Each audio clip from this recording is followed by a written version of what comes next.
গাঁও বুঢ়া ঘৰত ন খোৱা হয়নে? আজি তেতিয়াহ'লে এলাই পেলাই খোৱাগেহে কথা। মোক ক'লে বোলে ওচৰে পাজৰে থকা মানুহ যিমানকে ঘৰ পাওঁ তই মাতি দিবি। সেয়া প্ৰথমতে তহঁতৰ ঘৰতে দিলোহি টোপোলাটো। গধূলি 7টামান বজাত পোৱাকে গ'লেই হ'ল। কাম কৰিবলৈ কাৰণে সোনকালে যাবলৈ দৰকাৰ নাই আকৌ দেই। লোকৰ ঘৰত যোৱা লিখীয়া। গাঁও বুঢ়াই কাম কৰিবৰ কাৰণেও মানুহ মঙাই আছে এক্সট্ৰাকে। ধনী মানুহৰ ধনী কথা, ন খোৱাটো কাম কৰিবলৈ মানুহ মঙাইছে। ভালেই কথা, যাম আৰু পেটটো ভৰাই খাম আৰু ডিঙি গুৰিলৈকে আহি ধূপকে পৰি শুই থাকিম। ঐ খা, তোক এতিয়া পাত কেইখিলা খাবলৈ মই ভৰিত ধৰিব লাগিব নি? নেখাই নেখাই গোটেইজনী দিনক দিনে পয়া লগাজনী হৈ থাকিলে। লোকৰ ছাগলীবোৰে দেখিছো নহয়, নিজৰ ঘৰত ভালকে ঘাঁহ এডাল খাবলৈ নাপায়। আ বাৰীয়ে তা বাৰীয়ে চৰি চৰি পেটটো ভৰাইও ঘপ ঘপকে বাঢ়ি যায়। আৰু আমাৰ এইজনী দিনক দিনে চেপেটি লাগি লাগি গৈ আছে।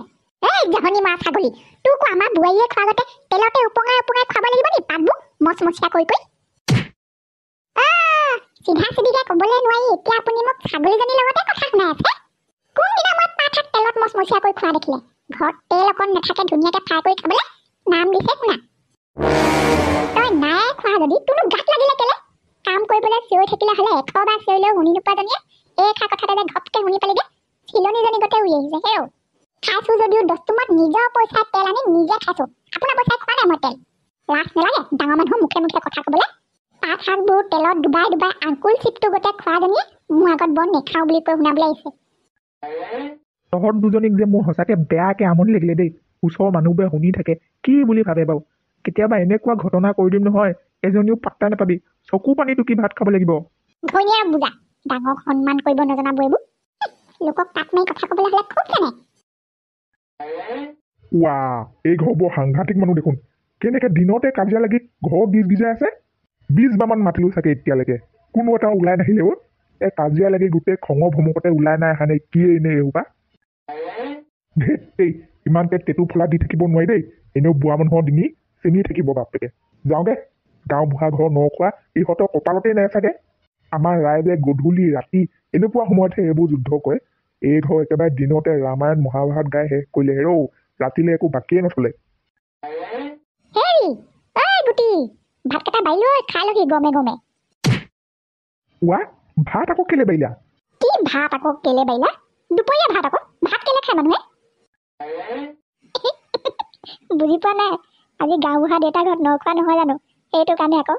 শুনিলা, লৰাই বুজি পায় এইবোৰ। তোমাৰ মূৰত হলে এইবোৰ নেখেলাই। আজিৰ কাৰণে দুপৰীয়াটো ভাত নেখাই গধূলি 7টা বজাত তাতে ভাত খোৱাগে হলে এইকেইটা চাউল, এইকণ ভাজি, তেল নিমখ হালধি চব বাচি গ'লহেঁতেন নহয়। ন গুটি চাচোন, ইয়ে বুজি পায়। হয়তো দেউতা, ভাজিখিনি কিন্তু মজা লাগিছে দেই মা। এয়াহে বুজি পোৱা লোৱা, টকালি পাৰি পাৰি খাই আছেগে। মাকে সলাই দিয়া ভাত কাঢ়ি ইনো নোখোৱাকে থাকিবলৈ পাৰেনে? খা খা গুটি খা, বাপে নেখাই হপায় ভাত, সেইখিনিকো চুচি বাচি খাই পেলা। খাই পেলাও নে দেউতা? আপুনিতো এনেও ন খোৱাতে খাবগে। ভোক লাগিছিলে। খা খা, তই খা। ভাত খাই পাইছো জানো কাহানিবা? মাকতকৈ হাত চাইহে এইটো। মই একেবাৰে তাতেই খামগে। ইমান চিকতা সঁচাকে আমাৰ দেউতাটো। হেৰি শুনিছে? ভাতকেইটা খাবলৈ মাতিবলৈ আহিছে। যিমান যি হলেও মোৰহে গভিনী, ক'ত এৰি খাবলৈ পাৰিব? শুনিছে? কোৱা আকৌ। গাহৰিজনীক দানা কেইটা দিওঁগে নে গাঁও বুঢ়া ঘৰলে তাইকো লৈ যাম বুলি ভাবিছে? 7টা বজাত ন খাবলৈ। মাছ? তহঁত দুটা মাছৰ কাৰণে আহিছে মানে? ফিচাৰী মাছ লাগে কিমান? 20 কেজি। 20 কেজি? তহঁত দুটা একেবাৰে পিছফাললৈকে যা, আমি আগফালে নেথাকোৱে ৰাতিপুৱা সময়টোত। 20 কেজি লাগে ন? ইহঁতৰ বাপেকৰ লগত ধুনীয়াকে কথাটো পাতিহে দিবলৈ পাৰিম।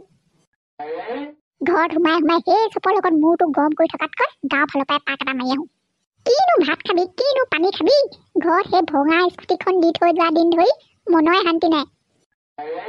20 কেজিকে মাছ নি তহঁত দুটাই সময়মতে পইচাটো দিবলৈ পাৰিবি জানো? হয়, আগতে এবাৰ সেই গাহৰিজনী নিয়াৰ সময়ত 20,000 টকাটো দিবলৈকে 4 মাহ লগালি তহঁতি। তেনেকুৱা কৰিলে বাৰু মই কেনেকে বস্তু দিওঁ তহঁতক কচোন? এইবাৰ পইচাৰ কাৰণে চিন্তা কৰিবলৈ কোনো দৰকাৰ নাই। যোৱাবাৰ মাল মোৰ নিজৰ কাৰণে নিছিলো, সেইকাৰণে যেনিবা পইচা দিয়াত দেৰি হৈছিলে। আজি আকৌ মাল গাঁও বুঢ়া দেউতাৰহে লাগে, আজি ন খোৱালে। হেৰি কিনো ইমান অকাই পকাই সুধি আছে হয়? দি দিয়ক। গাঁও বুঢ়া দেউতাৰ ঘৰ ন খোৱালে খুলিছে। ফিচাৰীত থকা চবতকৈ ডাঙৰ ডাঙৰ ভাল ভাল মাছ কেইজনী দি পঠিয়াব লাগে। গাঁও বুঢ়া দেউতা ঘৰলৈ আজি টাউনৰ পৰা কমটি ডাঙৰ ডাঙৰ ধনী ধনী মানুহবোৰ আহিব বুলি ভাবিছে নি? সেই মানুহবোৰে যদি আমাৰ ফিচাৰী মাছ এদিন খাই চাবলৈ পায়, মই কৈছো নহয়, তাৰপিছত আমাৰ ফিচাৰী মাছ যোৱাবাৰতকৈ দুগুণ বেছি দামত একেদিনাই বিক্ৰী কৰি দিবলৈ পাৰিম। বল বল ফিচাৰী পালে বল। ঘৰ দুৱাৰ চোৱা এখন ধুবাং বাংকে মেলি ঘৰৰ মানুহবোৰ কলৈ গ'লগে বাৰু? হয়, মাতি থাকিলেও নুশুনে, আপদীয়া চবে চব। কেনাই আজি আমাৰ মাছ ধৰিছে, মাছ। মা দেউতা চব ফিচাৰী পাত আছেগে, আহক আপুনিও যায় যদি। মাছ ধৰিছে, ঠিক সময়তে আহি ওলালোহি আজি। এতিয়া দিবলৈ মন নাথাকিলেও মুখৰ আগত ওলাই দিলেগে, সৰু চাই এজনী হলেওতো দিবই লাগিব। জুইত পুৰি পিটকি খাবিগে ল বুলি। কানাই বুঢ়ী কপালখনো ইমান বেয়া নহয়, এই ডবল ডবল মাছ, সৰু মাছ দেখোন নিচেইকে নাই। ইমানখিনিলৈকে ভগৱানে টানি আনিলেই যেতিয়া ইয়াৰ এপিচ হলেও পাই যাম আজি। অকল মোৰ ভাতটো দিলেই হ'ব, বাকিবলৈ দৰকাৰ নাই, খাওক নাখাওক। এইখিনি দেখিছে কিমান ডবল ডবল মাছ আছে আমাৰ ফিচাৰীত? তোক বিচাৰি বিচাৰি মই এইখিনি পালোহি। পেহী, আপুনি মাছখিনি ওচৰলৈ যাওক, নহলে কেনাই বুঢ়ীয়ে কোন তলকত পটকে এজনী গাইড কৰি দিব, গমেই নাপাব। গৈছো ৰব, এইখিনিলে নহা হলেও হয়, ৰব তাতে ৰখি থাকক। তই মানুহজনী লক্ষী লগা নহয় জানো? সেইকাৰণে আমাৰ গাঁৱৰ ভিতৰত তহঁতৰ ফিচাৰী মাছবোৰে হাইচ ডাঙৰ হৈছে এবাৰ। আহিলে আৰু এজনী জিভাখনত 2 লিটাৰমান তেল লগাই তেল মাৰিবলৈ আহিছে। যিমান যি কৈ তেল মাৰি শুনালেও মই আজি নিদিওৱাই প্ৰথম দিনা মাছ হৈছে। আজি এই লোকক ফ্ৰীতে মাছ খুৱাবলৈ নাই দেই। ক'লেনো কি হ'ব, আমাৰ ইহঁতৰ দেউতাকো আকৌ মাছ ধৰিবলৈ মন নাছিলে নহয় আজি, কিন্তু এই গাঁও বুঢ়া দেউতাৰ ঘৰত নখোৱা বুলিহে নিদিলেও কথা বেয়া হ'ব যে। তেতিয়াহ'লে আজি গধূলিলে গাঁও বুঢ়া ঘৰত নখোৱা। নাই আপুনি গমেই পোৱা নাছিলে নি? আমি কালিয়ে গম পালো স্কুলত, গধূলিলে নখোৱা। এতিয়ালৈকেনো মানুহ মাতিবলৈ বাকী থাকেনে?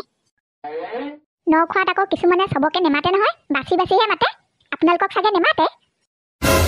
গাঁৱত যাকে এৰিলেও কিন্তু সি মোক এৰিব নালাগিছিলে। যাওঁ, মানুহ কেইঘৰ মানত পটাপট সোমাই খবৰটো লৈ চাওঁগে, কাক কাক মাতিছে, কাক কাক মতা নাই, তাৰপিছত দেখা যাব। ভালে হ'ল, খঙৰ ভমকতে উঠি একে চাটতে গ'লগে। নহলে আজি ডাঙৰ মাছ এজনী খুজি নিলে চাই নিলেহেঁতেন। পদুমী, চম্পা, সৰুপোনা আৰু মালতী, এই 4 ঘৰতেই মাতিলে। আজি ৰাতিপুৱা সদা বুৱাই। আচ্ছা, যোন কেইঘৰত সোমালো গোটেই কেইঘৰতে মাতিলে। গুটি, মাৰে আছেনে? আছে, আপোনাক পাকঘৰলৈ মাতিছে। গোটেইজনী ৰঙঠাটো গোটেই টিকটিকা হৈ আহিছে খঙত। ক'ৰবাত কিবা এটা ঘটিলে নিশ্চয়, হওক আৰু হওক। নাৰায়ণক কমটি ধৰ্মঘণ্টখন খোৱালেনে? কিবা এটা ক'বনে? নে একো নোকোৱাকে তেনেকে বহি থাকিম বুলি ভাবিছে? ইমান খং কি কাৰণে উঠিলে হয়? তহঁতক কেতিয়া মাতিলে? কি গাঁও বুঢ়া ঘৰ নখোৱালে আকৌ? কেতিয়া মাতিলেহি? কথা গৈ ক'ৰবাত বুঢ়ীক কেনেবাকে আমাৰ সদা বুঢ়াই নখোৱালে মাতিবলৈ পাহৰি থাকিলে চাগে। আজি ঠিকছে জ্বলাই পঠিয়াম। আমাক ৰাতিপুৱাই শুই নুঠোতেই মাতিলেহি হে। সদা ককা আহিছিলে মাতিবলৈ, গাঁও বুঢ়াই বোলে নিজেই কৈ পঠিয়াইছে নিজৰ ভাল লগা মানুহ কেইঘৰ মাতি দিবলৈ ককাক। ককাই প্ৰথমতে আহি আমাৰ ঘৰতেই দিছে সি টোপোলাটো। ছাগলী 2টা, মাছ 20 কেজি, ব্ৰইলাৰ কিমান নেজানোৱেই, গাহৰি 1টা। আজি গৈ খোৱাহে কথা। লগত হেনো ভাত খাই উঠাৰ পিছত পায়সো দিব, মিঠাইও দিব হেনো। খাবি দে তেতিয়াহ'লে ডিঙি গুৰিলৈকে, 10 দিনমানলৈকে ভৰাই ল'বি। একেলগে যাম দেই। খাবি দে তহঁতিয়ে। আমাৰ ঘৰত হাত ভাতৰ কিবা অভাৱ আছে নি? লোকৰ ঘৰত দিয়া ভাত সাজলে আশা কৰি থাকিবলৈ নেযাওঁ আমি। যামতো আকৌ, কেলে নেযাম? মানুহ 3টা যামতো যামেই। গুটি বাপেকে কৈছে গাহৰিজনীকো লৈ যাব হেনো। চাবি আকৌ দেই, মোৰ ঘৰত নখোৱা। গাঁৱৰ যাতে কোনো এঘৰ মানুহো বাদ পৰি নাযায়। ৰাতিপুৱা 7টা বজাৰ পৰাই মাতিবলৈ আৰম্ভ কৰি দিছো। বাপেকে মোৰ পৰা চবৰ ঘৰত টোপোলা পেলাই গৈছো, কোনো বাদ পৰি নাযায়। এই সেইদিনা যে মাক ঢুকাইছিলে ছোৱালীজনী, ৰূপা নে কি, তাইক মাতিলেনে? মাতিলো। এই দোকানী ৰূপা যে, দোকান দিয়া ছোৱালীজনী, তাইক মই মাতিলো। বাৰু, বৰ ভাল কথা। চবকে মাতি মেলি আজৰি হ'লে যদি এতিয়া পিছৰ কামবোৰলৈ আগবাঢ়িব লাগে। পিছৰ কাম বুলিবলৈনো কি আছে, বনোৱা মেলাহে।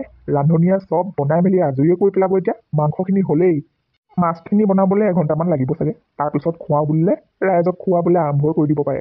গধূলি হ'লেই। এই গুটি, ওলা, মাৰক ওলাবলৈ দে। 6টা বাজিলেই। এতিয়াৰ পৰা খোজকাঢ়ি লাহে লাহে গৈ থাকিলেহে 7টা বজাত ধুনীয়াকৈ পামগে খোৱা জোখত। গাঁও বুঢ়া দেউতাৰ ঘৰ নখোৱালে গাঁৱৰ ৰাইজে কিন্তু বেয়া আশা কৰি থাকে আকৌ প্ৰতি বছৰে। আজি মানুহ ফাটাফাটি হ'ব নখোৱাত। অকল মানুহে নহয়, খানাও ফাটাফাটি হ'ব। বল পিছে তই মাৰক কেলে লৈ নানিলি? চাইকেলখনতে উঠাই লৈ আনিবলৈ পাৰিলিহেঁতেন। মা নাহিলে কি হ'ব? মাৰ কাৰণে মাংস ভাজি ভৰাই আনিবলৈ লংপেনৰ লগতে টিফিন বাতি এটা ভৰাই আনিছো।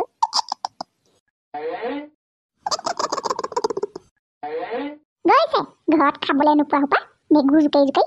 এই চাকি বন্তি জ্বলোৱা সময়ততো মানুহে লোকৰ ঘৰলে ভাত খাবলৈ যায় নে মাতিলে বুলিয়ে? কেনেবাই নেযায় নে কিনো? আহক লগতে যাওঁ। নেযাওঁ দেই, ঘৰতে বোৱাৰীয়ে দি আনি ভাতে গাহৰি মাংসই বনাই আছে, পেট ভৰাই ডিঙি গুৰিলৈকে খাই ফষ্টি মাৰি শুই থাকিম। মা, আচল কথাটো কি গম পাই নাই? কি আচল কথা? কি গম পালিনো তই? কেলে গাঁও বুঢ়া দেউতা ঘৰলে সেই নাৰায়ণৰ মাকহঁতক বৰকে অহা যোৱা হলি গলি নহয় জানো? এইবোৰ ডাঙৰ মানুহৰ ডাঙৰ কথা। এইজনীয়ে ওচৰতে দিলে সপাই আকৌ আপোনাক মাতিবলৈ নেলাগে বুলি পুতেকৰ লগত বেয়া হোৱা দেখি। নহ'লেনো আপোনাক নমতাকে থাকেনে? প্ৰত্যেকবাৰ নিজে আহি টোপোলা পেলাই থৈ যায়হি দেখোন। পুতেকে ভঙা স্কুটি দিয়া খংটো মাৰ যোৱাই নাছিলে, তাৰ ওপৰত আকৌ মাকৰ এইখন লতি ঘটি। নখোৱালে গৈ আজি নাৰায়ণৰ মাকৰ বুকুতে গবা মাৰি ধৰিমগে। মোক চিনি পোৱা নাই? গাঁও বুঢ়াৰ লগত মোৰ এতিয়া নহয়, যুগ যুগান্ত সম্পৰ্ক। আমাৰ ঘৰতে ডাঙৰ হোৱা ল'ৰা। এতিয়া সেইজনী ওচৰটনিত পৰি মোক এনেকুৱাখন কৰিছে, তাইক মই সুধাই এৰিম নে? আজি দি আছো মজা। উৰহৰ খং ভঙা ঠাইত যামগে। মাককো দিম, পুতেককো দিম। ঐ মা, নেযাবি তেনেকে তালৈ গৈ নিজে লাজ পাই ঘূৰি আহিব লাগিব। তোমাকো জুইলে আৰু দেই, কিহে পাইছিলে মাক সেইবোৰ কথা কৈ থাকিবলৈ? কিবাকে মাতিবলৈ পাহৰি থাকিলে চাগে। এতিয়া চোৱাচোন কমটি ডাঙৰ কথা হ'বগেনে গৈ গৈ।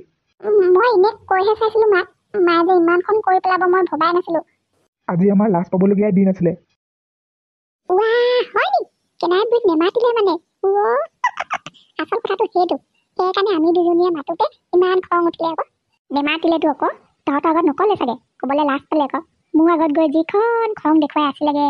তহঁতবোৰে খালি নে চবে ভালকে ভাতকেইটা?